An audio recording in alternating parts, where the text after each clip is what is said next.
Hola, muy buenas tardes, estimados estudiantes de 11º de bachillerato. Siempre es un honor para nosotros poder dirigirnos a ustedes, en esta ocasión, desde la comodidad de nuestros hogares. Hoy vamos a comenzar el segundo parcial. En la clase de lengua y literatura vamos a ver nuestro primer tema, la polisemia. Este material ha sido elaborado por el licenciado Kevin Hernández y la licenciada Heidi Dubón. Comencemos con la definición. Etimológicamente la palabra polisemia se compone de tres partes: poli, sema, ia. Poli quiere decir varios o muchos, sema significados, ia cualidades.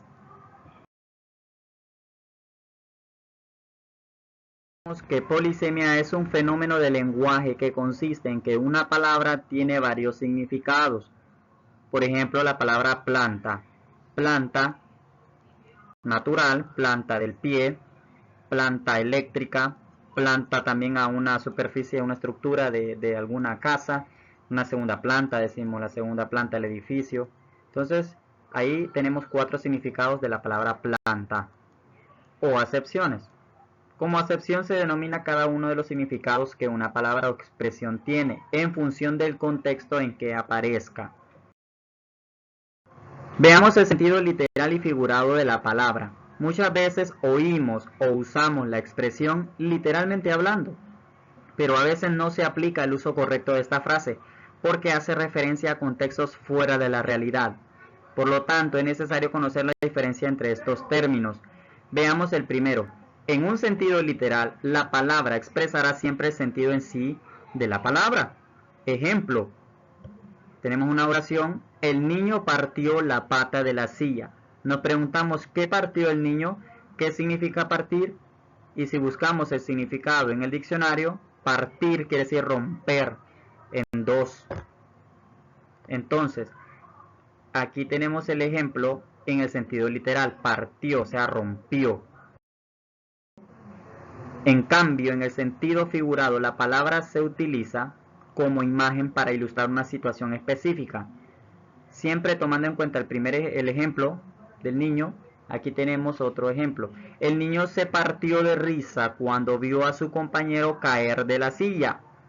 Aquí el significado de la palabra resaltada, partió, no es el mismo del sentido literal, porque el niño no puede partirse, es decir, romperse, quebrarse de risa.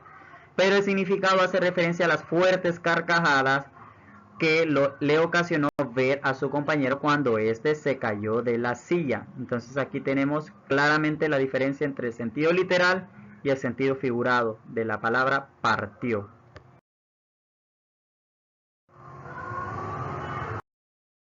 Tenemos aquí más ejemplos de palabras polisémicas. Cabo, por ejemplo, aquí un miembro del ejército.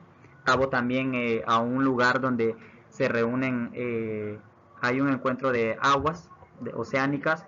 También cuando decimos atar cabos, es decir, nudos de cuerdas. Tenemos aquí pica, picar piedras, picar cuando nos referimos a rascarse una parte del cuerpo, de la piel. Carta, un texto que nosotros enviamos a personas que están distantes. Y también en otros lados, carta hace referencia al menú que nosotros solemos pedir cuando nosotros vamos a un restaurante. Ejemplos de palabras polisémicas: sirena. Sirena es un personaje mitológico, y sirena también cuando escuchamos el sonido de una ambulancia. Copa, tenemos 3 significados de copa. Copa, un recipiente para servir un líquido, tomárselo. Copa también a un trofeo. Copa cuando nos referimos al follaje de un árbol. Abono, tenemos 2 acepciones. Tenemos abono de abonar tierra, las plantas, y abono cuando hacemos pagos por alguna adquisición, cuando hacemos una compra. Estimados estudiantes, ahora veamos la asignación que deberán realizar en su cuaderno. Recuerden que todo esto deben de hacerlo según las herramientas que ustedes disponen al alcance de su mano. No se expongan saliendo de sus casas, por favor. Elabora un plegado que contenga 10 palabras polisémicas con su respectiva imagen. Coloque y pegue la imagen y escribe los distintos significados que tiene cada palabra. Hay muchos diseños, hay muchas formas de hacer plegado. usted agarre el que usted mejor le favorezca, le parezca, y usted pega el recorte de una palabra polisémica y va escribiendo los diferentes significados que tiene dicha palabra. Muchas gracias por su atención, estimados estudiantes. Recuerden que vamos a salir de esta situación siempre y cuando nosotros prevengamos la propagación de este virus. Muchas gracias por su atención.